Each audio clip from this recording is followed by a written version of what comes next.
As variações hormonais no corpo da mulher durante a gravidez provocam profundas alterações, tanto físicas como emocionais. Lidar com elas é um dos principais desafios de qualquer casal que esteja esperando um bebê. Mas isso não é necessariamente um bicho de 7 cabeças, como muitos acreditam. Basta entender um pouco melhor o que se passa com a gestante e perceber que essas moléculas estão mais para aliadas do que para vilãs. Quem está aqui para nos ajudar a entender esse momento é a ginecologista e especialista em reprodução humana, a doutora Carla Giusti Zacarias. Tudo bem, doutora Carla? Tudo bem, muito boa tarde a todos. Eu gostaria de agradecer o convite de vocês. Estou feliz por estar aqui. Seja muito bem-vinda, você é muito linda, viu? Muito obrigada! E olha, essas oscilações, né, durante o período de gravidez, né, elas provocam mudanças emocionais, né, também físicas e tal. Elas atrapalham mais a própria grávida ou a quem está convivendo com ela? Essa é uma boa pergunta. Bem, a mulher ela passa por uma série de situações durante a gravidez, né? Existem alterações hormonais realmente, a maioria delas se deve à progesterona, que é o hormônio que se pronuncia mais na gravidez, né? E, claro, muitas vezes as pessoas ao redor, né, tanto no trabalho como a família, acabam sentindo essas mudanças, né? Por mudanças de atitude, de alguma coisa na postura dessas gestantes. Certo, às vezes dá moleza, sono demais, essas coisas, né? É muito comum, assim, vemos labilidade emocional. Então, às vezes, a gestante, ela está feliz, contente, de repente, se entristece, se abate, né? Isso é bastante comum, isso realmente se deve aos hormônios, né? Doutora, isso é perigoso, por exemplo, que continue depois da gravidez, em alguns casos? Sim. Vemos alguns casos em que a depressão, né, se instala na paciente puérpera, que é essa fase pós-parto, né? E aí, tanto a família como o obstetra, as pessoas que estão acompanhando essa gestante devem ficar atentos a isso, né? Porque realmente é algo que acontece.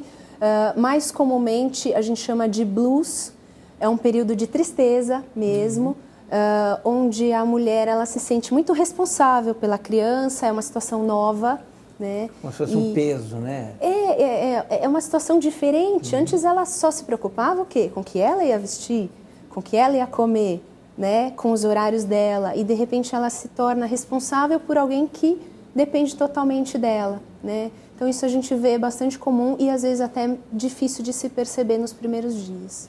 E essas alternâncias de humor, então, elas são mais aliadas do que vilãs, como eu disse aqui no início, quando eu estava apresentando você? A mulher, quando engravida, ela fica num estado de graça, né? Então, ao mesmo tempo em que ela se sente importante por estar carregando uma criança, por estar nutrindo uma criança, né, através de todos os seus atos aí, ela também, às vezes, se sente um pouco pressionada, né, por essa responsabilidade tamanha, né? Mesmo assim, eu acredito que hoje as mulheres que trabalham, que têm uma vida social ativa, elas têm outras preocupações, outros envolvimentos e elas sabem lidar melhor com isso. Doutora, uma coisa também que eu observei é que na gravidez o cabelo da mulher fica mais bonito, a pele fica mais bonita, ela fica mais bonita. Isso daí também é causado pela mudança, por causa dos hormônios. Sim, o hormônio progesterona, ele faz uma série de alterações no corpo da mulher. Então, aumenta um pouco a oleosidade da pele, então a pele parece mais viçosa, né? A oleosidade do cabelo, que também acaba pegando mais vida, né? Claro que em demasiado isso precisa ser controlado, né? E hoje a gente já tem muitos medicamentos na medicina estética para poder usufruir, né? Além disso, tem algumas outras alterações que a grávida apresenta, como uma dificuldade, uma lentidão em todos os seus órgãos. Então, eu costumo falar para as minhas pacientes assim, as pacientes que eu atendo lá na minha clínica, na Huntington. Essas pacientes, eu falo para elas que elas estão com tudo mais lento. Então, o intestino fica mais lento, o estômago fica mais lento e também algumas estruturas ficam mais moles, mais amolecidas. Não adianta se cobrar, né? Exatamente, isso, né? Exatamente. Então, é muito comum a gente ver a náusea, a azia, quê? Porque o estômago ele demora para processar o alimento, ele fica um pouco mais tempo lá, dá essa sensação de empachamento, né? Existe um esfíncter, que é uma musculatura que fecha o estômago para que não reflua o líquido do suco gástrico, né? E esse esfíncter ele fica mais amolecido também, então é mais comum aquela azia, aquela sensação de refluxo, né?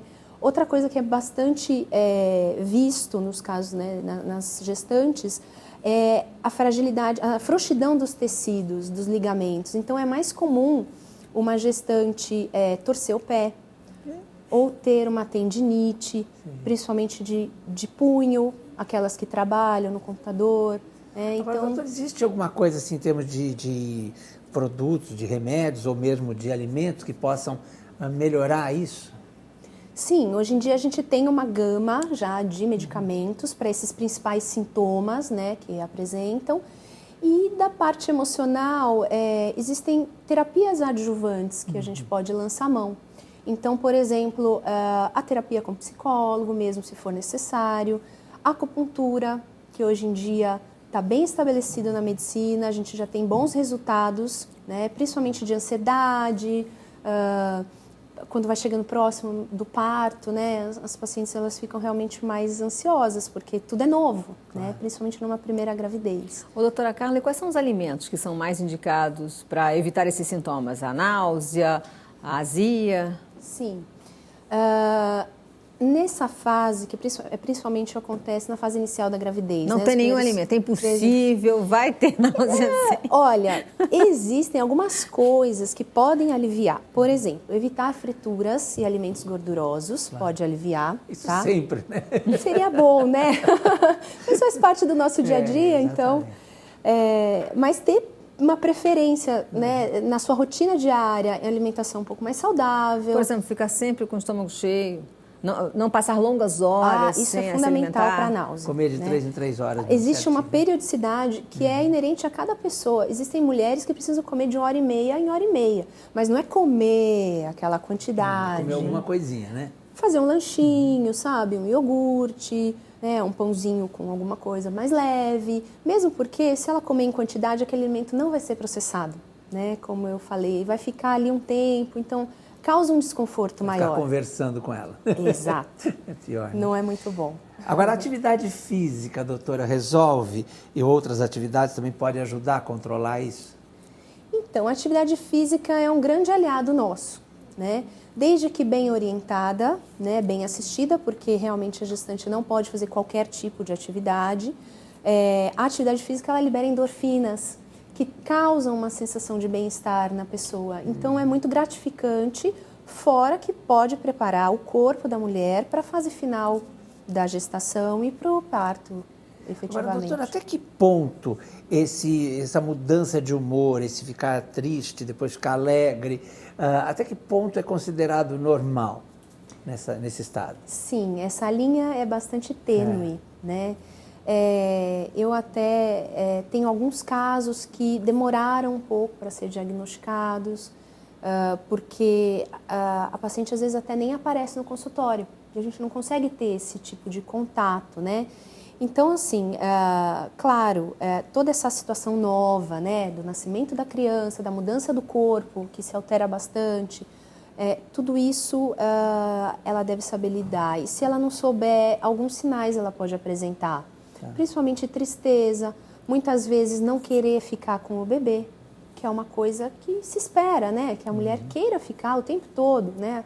Com a criança.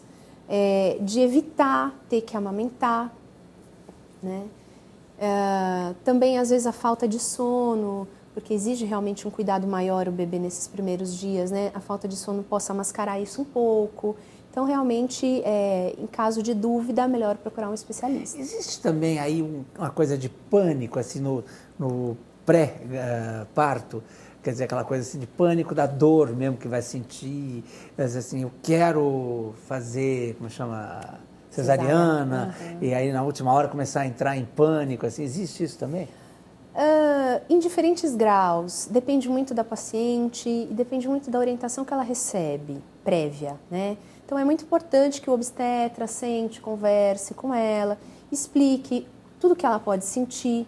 que realmente alguns sintomas são alarme falso, né? Que aquela situação não vai levar ao parto e que se acontecer, se realmente o trabalho de parto se instalar, a gente acompanha essas mudanças e que tudo normalmente é bem assistido. Ajuda bastante, né? A informação e ter um apoio. A mulher saber a confiança também, a mulher saber exatamente o que pode acontecer. Eu acredito que isso é fundamental, né? Por isso a ligação médico-paciente, ela se faz ao longo desses 9 meses, né? Durante as consultas e tal.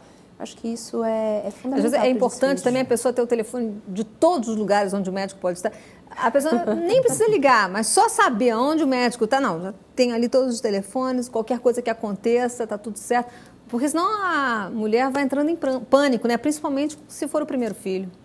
Por isso que é fundamental o pré-natal, né? Exatamente. Eu mesma muitas vezes, já não fui convidada para ser madrinha de casamento, porque sabia que eu podia ter que sair lá a qualquer momento. É verdade.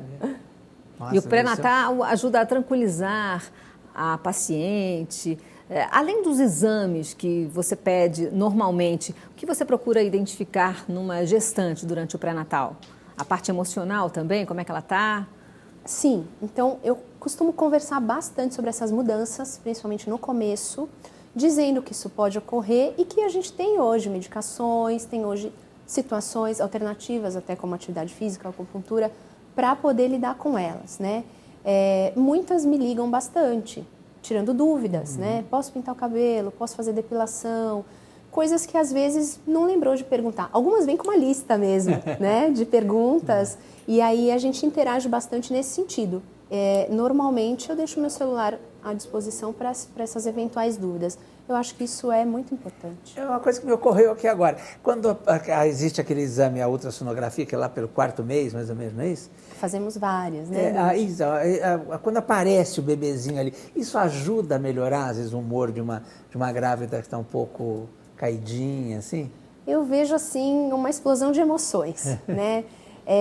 Às vezes a pessoa se emociona tanto que não consegue falar, às vezes chora, né? Porque realmente, no começo, a gestante ela não sente a movimentação do bebê, né? Ela só sente aqueles sinais aí, esses sintomas que eu falei, né? Então, estou enjoada, tal, mas não sabe como é que está o bebê. A hora que visualiza no ultrassom, que o bebê tem movimentação, que você vê a vitalidade, tem batimento cardíaco, tudo isso eu acho que traz um alívio. Todas elas referem isso, um alívio de ver que está tudo bem. E aproxima também, né? Também. Começa um vínculo, né, maior aí. Eu acho também que um grande problema dessas alterações hormonais é que a pessoa não se reconhece. Então, várias habilidades que ela tinha, ela passa a não ter mais. O Leão falou, por exemplo, do início da gravidez, que a gestante sente bastante sono. Ela não consegue realizar as atividades que ela estava acostumada a realizar.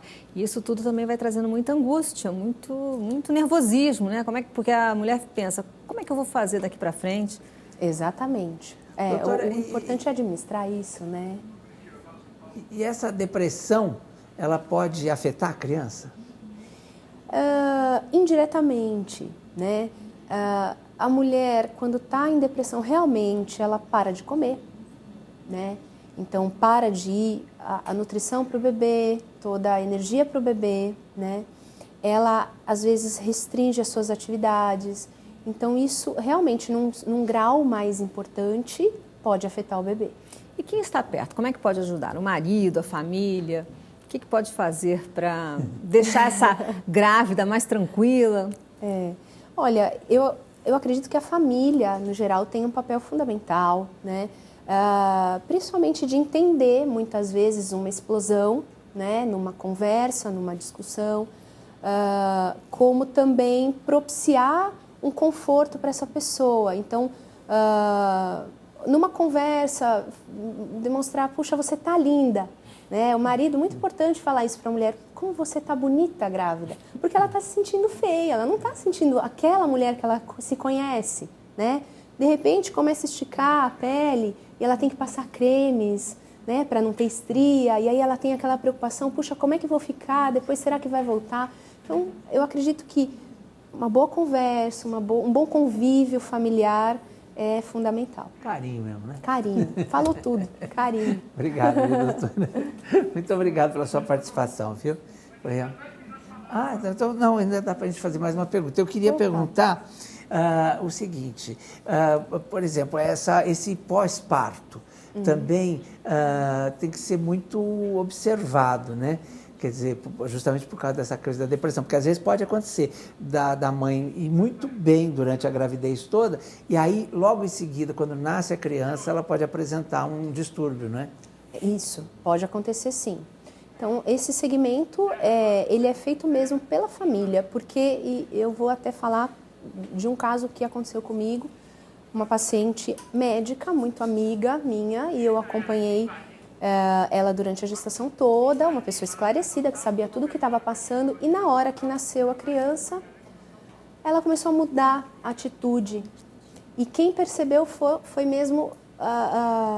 mesmo os amigos que começaram a ver que ela não estava comendo, que ela tinha alteração do hábito intestinal, uma coisa que culminou, né, em ter que usar uma medicação um pouco mais específica para isso, né? Só terapia, só uma conversa não ajudou, né? Então, acredito que as pessoas que estão ao redor dessa gestante, dessa puérpera, né, elas devem prestar atenção nesses detalhes, né? Isso é muito importante. E no caso de dúvida, procure um especialista. Tá certo, doutora Carla Juste Zacarias, muito obrigada pela sua presença aqui. Nós estávamos conversando sobre as alterações hormonais que acontecem durante a gravidez. E a partir deste momento, o Rio de Janeiro se junta a nós. Está chegando a nossa audiência aqui no nosso programa Notícias e Mais. A gente vai para um breve intervalo, mas já volto, esperando a sua companhia. Até já.